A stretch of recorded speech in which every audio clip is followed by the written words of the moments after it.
राम और हनुमान का युद्ध। सभी मित्रों को नमस्कार। जय श्री राधे, जय श्री कृष्णा, जय श्री राम।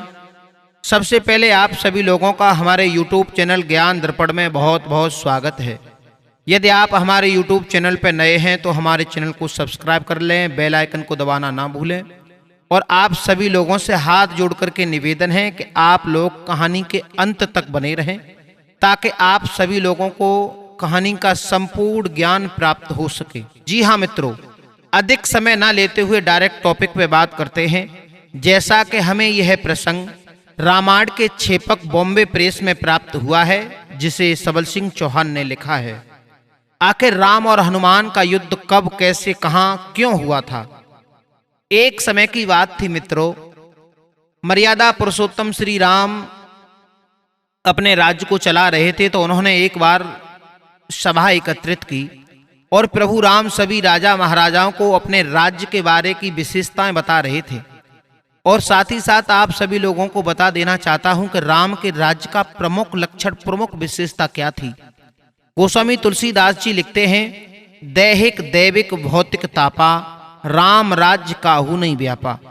जो तीन प्रकार के ताप हुआ करते हैं, संकट हुआ करते हैं, वो राम के राज्य में कभी भी किसी के ऊपर नहीं आए। साथ ही साथ राम अयोध्या के राजा थे। तो अवध का मतलब क्या है, अवध नाम कैसे पड़ा। तो अवध की ये विशेषता थी, राम के राज्य की ये विशेषता थी कि कभी भी पिता के सामने पुत्र का वध, पुत्र मरता नहीं था। ये राम के राज्य की विशेषताएं थीं। जी हाँ मित्रों, आइए देखते हैं। तो राम अपने राज्य के बारे में विशेषताएं बता रहे थे। तो उसी समय देवऋषि नारद का आना हुआ। उसी समय राम ने नारद को प्रणाम किया, जवाब दिया, नारद आप तो बड़ा समय हो गया आपको, आप लेट कैसे हो गए। तो उसी समय नारद ने हंसते मुस्कुराते हुए एक बात कही कि प्रभु आप तो मेरे बारे में जानते ही हैं, जब तक मैं किसी के घर में लड़ाई न करवा लूं और तब तक मुझे चैन पड़ता नहीं है। उसी समय राम कहने लगे, इसका मतलब इन्हें अपने बुद्धि के ऊपर, विवेक के ऊपर बड़ा अभिमान है। उसी समय प्रभु राम कहने लगे हैं कि नारद, तुमने आज तक मूर्खों के घर में लड़ाई करवाई है, तुम्हें किसी चतुर चालाक आदमी से पाला नहीं पड़ा। उसी समय नारद कहने लगे, प्रभु इस संसार में तुमसे अधिक चतुर चालाक मुझे कोई दिखाई नहीं देता है, और आप कहो तो मैंने तुम्हारे ही घर में लड़ाई करवा दी। तो उसी समय राम कहने लगे, क्या मतलब नारद, तुम हमारे घर में लड़ाई करवा सकते हो। बोले क्यों नहीं। तो उसी समय राम ने यह कह दिया कि ठीक है नारद, हम आपको 6 महीने का समय देते हैं। यदि आप 6 महीने में भी हमारे घर में लड़ाई करवा दोगे तो हम तुम्हें मान जाएंगे। नारद बोले ठीक है प्रभु। नारायण नारायण करते हुए नारद तो वहां से निकल गए। लेकिन नारद के मन में यह प्रश्न गूंजने लगा कि मुझे प्रभु राम के घर में लड़ाई करानी है। तो सोचा कि आज ही यदि इनके घर में लड़ाई हो जाए तो बहुत ही अच्छा होगा। हुआ क्या कि एक शाकुंत नाम का राजा प्रभु राम की कचहरी में बैठने के लिए जाया करता था। तो वो राम की कचहरी में दरबार के लिए जा रहा था। तो उसी समय नारद ने शाकुंत को पास में बुलाया, जवाब दिया, कहाँ जा रहे हो। बोले हम अपने चक्रवर्ती सम्राट रघुकुल भूषण प्रभु राम के दरबार में जा रहे हैं। बोले जाते हो राम के दरबार में तो राम के पैर भी छूते होगे। बोले बिल्कुल छूते हैं, वो हमारे राजा हैं। बोले उनके पास में एक बाबा बैठा रहता है विश्वामित्र नाम का, आखिर तुम उनके भी पैर छूते। बोले हाँ छूते। बोले बिल्कुल पागल हो तुम तो। अरे वो जो विश्वामित्र हैं, अभी तो राजा जो विश्वामित्र हैं अभी तो सन्यासी हो गए हैं, अभी तो बाबा बन गए। वो भी तो क्षत्रिय है, पहले वो भी तो एक राजा थे। और तुम एक राजा होकर के एक राजा के पैर छूते हो, तुम्हें शोभा नहीं देता है। अब नारद ने शाकुंत की बुद्धि को पलट दिया। अब शाकुंत गए और शाकुंत जाकर के प्रभु राम के पैर छुए, वशिष्ठ के पैर छुए, लेकिन जो राम के गुरु थे विश्वामित्र, उनके पैर नहीं छुए और जाकर के बैठ गया।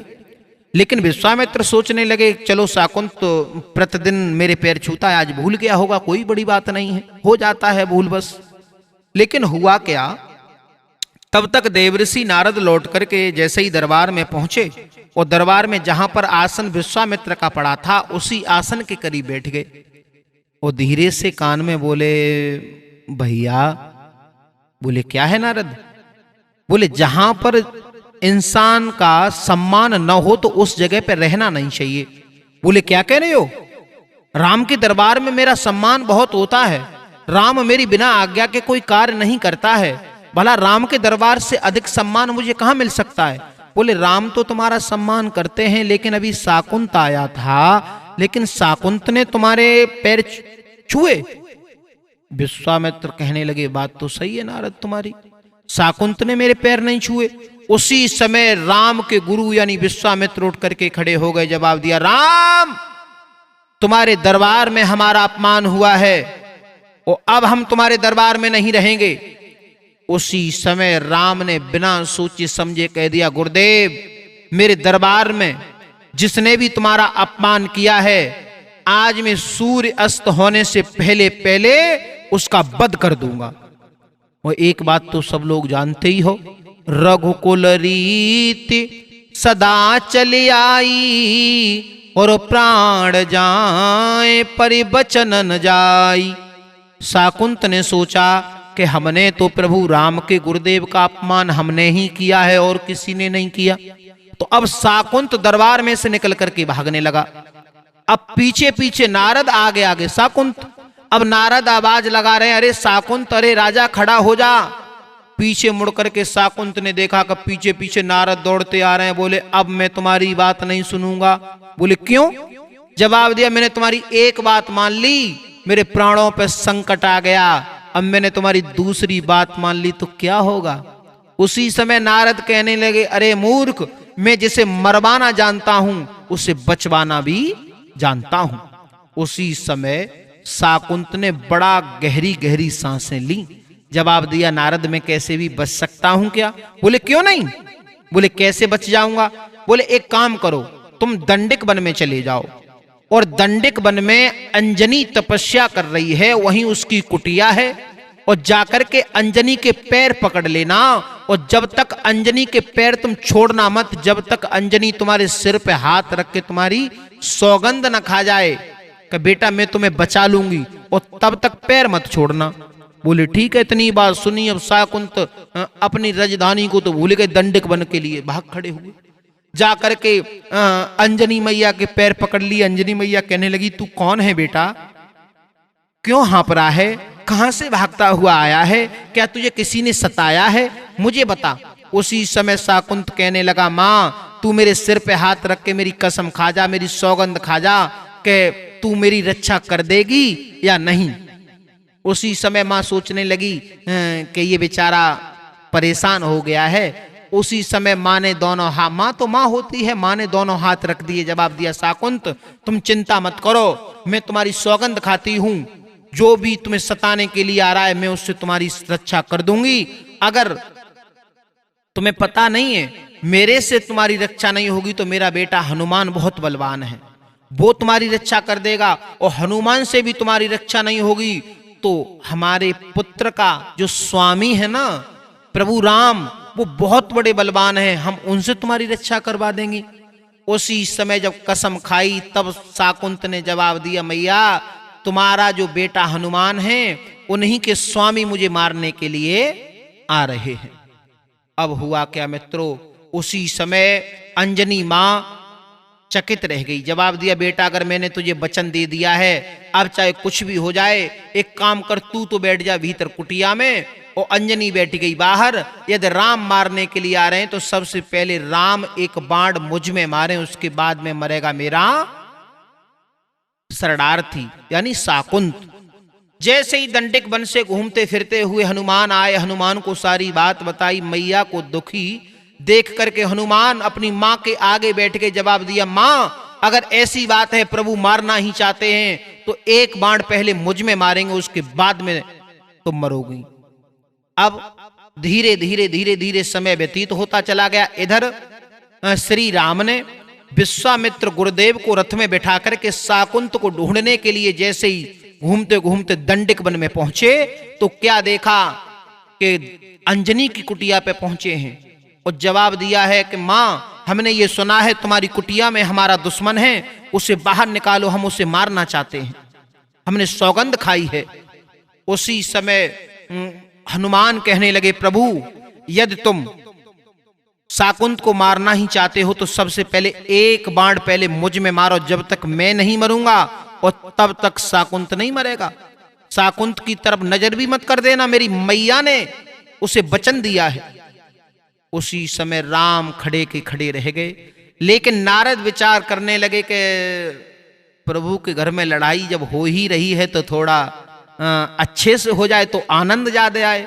आपने देखा होगा आपके पड़ोस में यदि कहीं लड़ाई होती हो तो लोग आनंद लेने वाले बहुत इकट्ठे हो जाते हैं।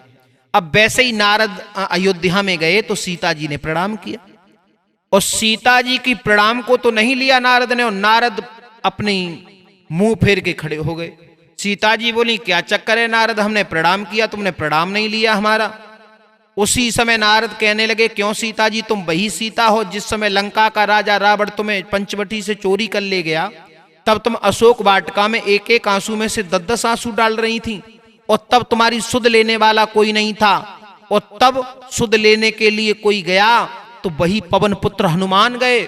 उन्हीं हनुमान को मारने के लिए तुम्हारे पति राम दंडिक वन में धनुष और बाण लेकर के खड़े हैं।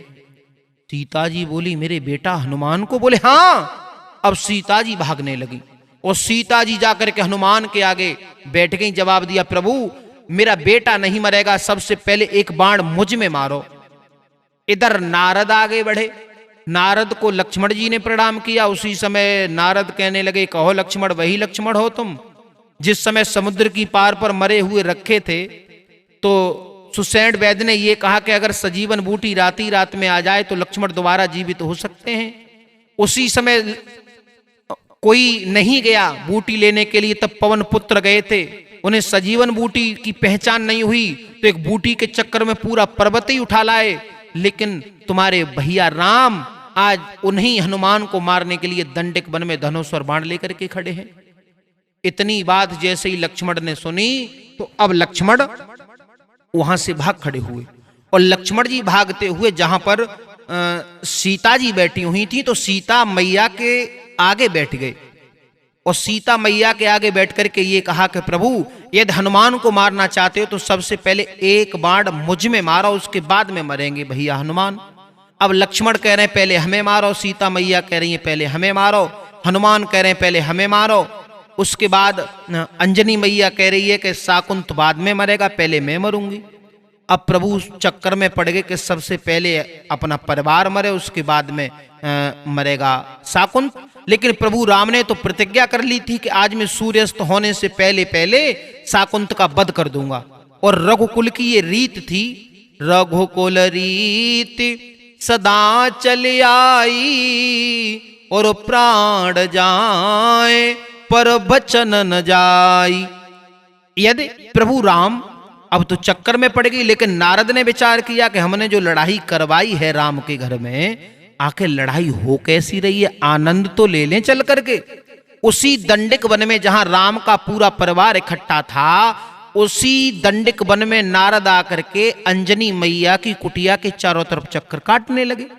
अब चक्कर काटने लगे तो प्रभु राम सोचने लगे नारद घूम रहे हैं, इसका मतलब कोई न कोई बात नारद की अवश्य है इसमें। उसी समय हुआ क्या, राम ने नारद से ये कहा कि नारद क्या मतलब ये लड़ाई कुछ तुम्हारी कराई हुई है। उसी समय नारद हंसने लगे, प्रभु तुमने तो 6 महीने का समय दिया था, अभी तो 2 ही दिन तो हुए हैं, 2 ही दिन तो हुए हैं अभी।